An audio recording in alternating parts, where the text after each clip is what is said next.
देवरानी की सौतन। राधा एक सीधी सादी लड़की है। उसकी सास विमला तो उसे बहुत प्यार करती है, लेकिन उसकी जिठानी लता को राधा बिल्कुल पसंद नहीं। राधा अपने ससुराल में बहुत खुश थी, लेकिन उसकी ये खुशी ज्यादा दिनों तक नहीं टिकी, क्योंकि राधा का पति मिहिर उसकी सौतन ले आया। ये कौन है जी?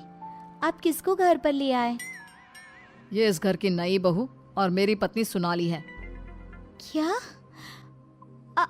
आपने दूसरी शादी कर ली? ऐसा करते हुए आपको शर्म नहीं आई? आपने एक बार भी मेरे बारे में नहीं सोचा? ये क्या बोल रहा है बेटा? तेरी पहली पत्नी के होते हुए तू दूसरी शादी कैसे कर सकता है? कौन है ये चुड़ैल? निकाल इसे यहाँ से। माँ राधा, अब दोनों एक बात समझ लो। मैंने सोनाली से शादी अपनी मर्जी से की है, वो यहीं रहेगी। और राधा, तुम्हें यहाँ रहना है तो रहो, नहीं तो निकल जाओ यहाँ से। पर सोनाली अब यहीं रहेगी। राधा को मिहिर की बात सुनकर बहुत दुख हुआ। वो रोते हुए अपने कमरे में चली गई। तभी मिहिर सोनाली को उसी कमरे में लाता है और राधा से कहता है, राधा, तुम गेस्ट रूम में शिफ्ट हो जाओ। आज से सोनाली मेरे साथ इसी रूम में रहेगी। ये क्यों इस रूम में रहेगी? ये मेरा कमरा है, आप इसे लेकर गेस्ट रूम में चले जाओ। ओह डार्लिंग, इस गवार को तुमने सर पर चढ़ा रखा है। छोड़ो ना, हम दोनों गेस्ट रूम में ही चले जाते हैं।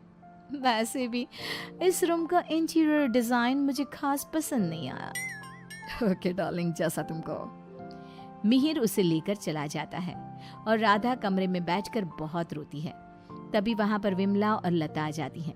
विमला राधा को समझाती है, लेकिन लता अपनी देवरानी के जख्मों पर नमक छिड़कते हुए कहती है, राधा, जरूर तुम में ही कोई कमी होगी जो तुम्हारा पति तुम्हारे हाथ से निकल गया और तुम्हारी सौतन ले आया।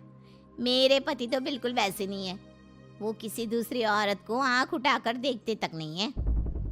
हाँ, मेरी ही कमी है कि मैंने उन्हें भगवान की तरह पूजा, उनकी हर छोटी से छोटी बात का ख्याल रखा। मुझे नहीं पता था कि वो मेरे साथ ऐसा करेंगे। लता बहू, ये कोई समय है ऐसी बातें करने का? जाओ, राधा के लिए कुछ खाने को ले आओ। अगली सुबह सब बैठकर नाश्ता कर रहे थे, तभी सोनाली और मिहिर भी वहां आ गए। सोनाली कहती है, डार्लिंग, क्या यहाँ रोज इतना ही ऑयली ब्रेकफास्ट बनता है? मुझे इतना ऑयली खाने की आदत नहीं, सुबह कुछ हेल्दी फूड खाना चाहिए। आज तुम ये खा लो डार्लिंग, कल से तुम जो कहोगी इस घर में वही बनेगा। ओके डार्लिंग, मैं आज तुम्हें अपने हाथों से खाना खिलाऊंगी। सोनाली मिहिर को अपने हाथों से खाना खिलाती है। ये देखकर राधा को बहुत दुख होता है। उसके बाद मिहिर अपने ऑफिस चला जाता है। तब लता सोनाली से कहती है, सोनाली, कैसा लगा तुम्हें अपना ससुराल? अच्छा है, लेकिन यहाँ कोई भी मुझे पसंद नहीं करता। पसंद तो मुझे भी कोई नहीं करता, सब उस राधा के आगे पीछे ही घूमते हैं। चलो छोड़ो इन बातों को, आओ मैं तुम्हें घर दिखाती हूँ। लता सोनाली से बहुत बातें करती है। जब मिहिर घर पर नहीं होता तो दोनों आपस में घंटों बातें करती। लता और सोनाली की नजदीकियां देखकर विमला सोचती है, ये लता बहू हमेशा सोनाली से गुड़ पर चींटी की तरह क्यों चिपकी रहती है? राधा से तो कभी इसने ढंग से बात भी नहीं की। राधा भी तो इसकी देवरानी है और ये देवरानी से बोलती तक नहीं, लेकिन देवरानी की सौतन से चिपकी रहती है। विमला ये सब सोच ही रही होती है कि तभी वहां राधा आकर पूछती है, माँ जी, आज रात के खाने में क्या बनाऊं? अरे राधा, मुझसे क्या पूछ रही है? अपने पति से पूछ। मिहिर जी। राधा कुछ बोल पाती इससे पहले ही मिहिर बोल पड़ता है, माँ, मैं और सोनाली आज शाम मूवी देखने जाएंगे और डिनर भी बाहर करेंगे, तो आप हमारे लिए कुछ मत बनाना। ये बोलकर मिहिर वहां से चला जाता है। राधा रोते हुए अपनी सास से कहती है, देखा माँ जी आपने, आप ये मुझसे बात करना भी पसंद नहीं करते। ये मेरे साथ ऐसा बर्ताव करते हैं जैसे मैं इस घर में रहती ही नहीं हूँ। अरे ना ना बेटा, रो मत तू।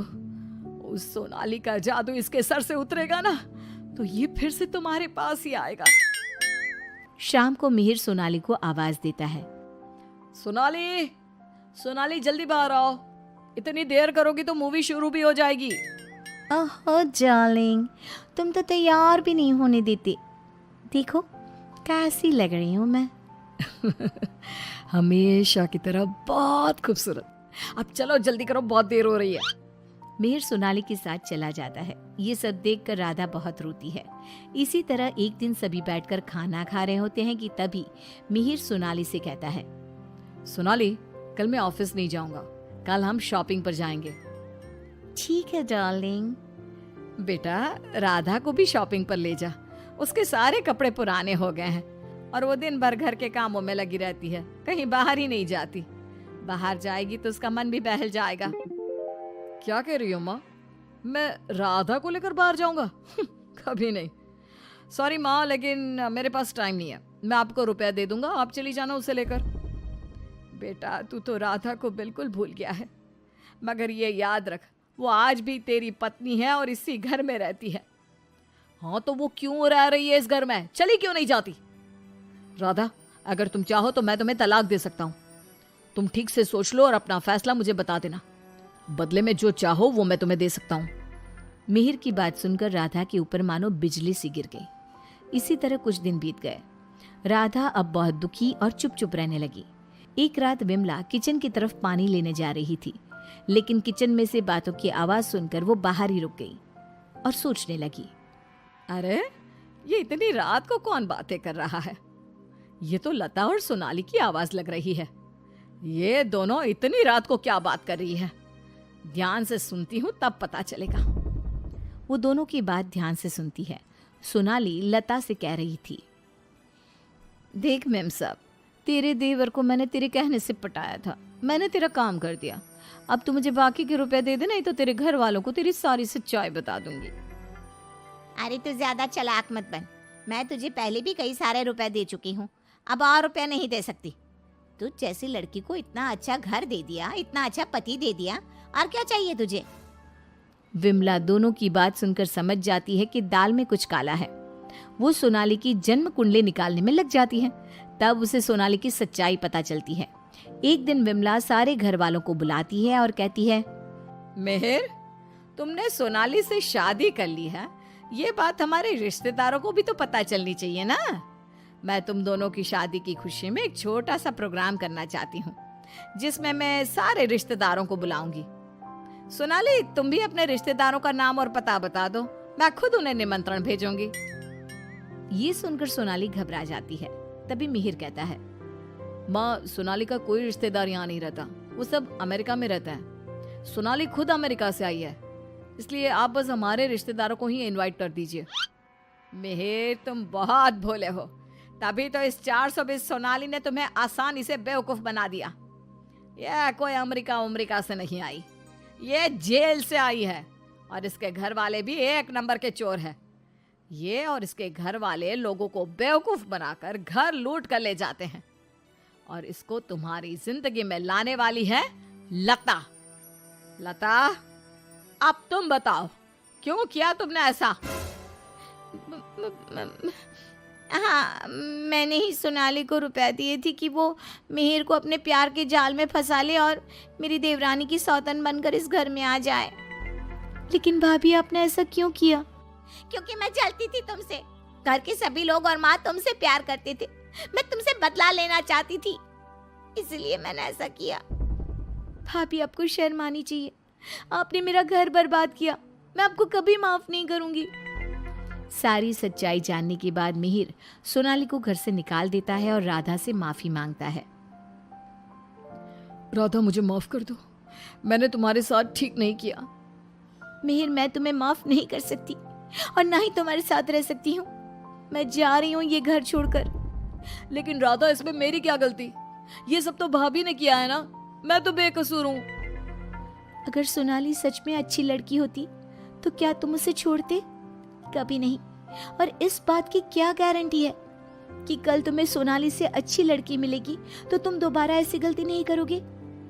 राधा अपना सामान लेकर घर से जाने लगती है। विमला और मिहिर उसे बहुत रोकते हैं, लेकिन वो नहीं रुकती। राधा जाते जाते अपनी जिठानी से कहती है, भाभी, आप क्यों उदास खड़ी हो? आपने जो चाहा था वो तो पूरा हो गया ना। मैं जा रही हूँ हमेशा के लिए। अब आप ही इस घर की बहू हैं। अब सब आपको ही प्यार करेंगे, बस। तभी लता का पति विकास आ जाता है और कहता है, नहीं राधा, ये इस लायक नहीं कि इसे कोई प्यार करे। लता, तुम अभी इसी वक्त इस घर से निकल जाओ। मैं तुम्हें एक सेकंड भी यहाँ बर्दाश्त नहीं कर सकता। अगर मैंने तुम्हें इस घर में जगह दी तो न जाने कल तुम हमारे ऊपर कौन से दुखों का पहाड़ तोड़ दोगी। लता विकास से बहुत माफी मांगती है, लेकिन वो उसे घर से निकाल देता है। लता को इस बात का पछतावा था कि उसने अपना हंसता खेलता घर बर्बाद कर दिया। ना तो विकास अपनी पत्नी लता को माफ करता है और ना ही राधा अपने पति मिहिर को माफ करती है।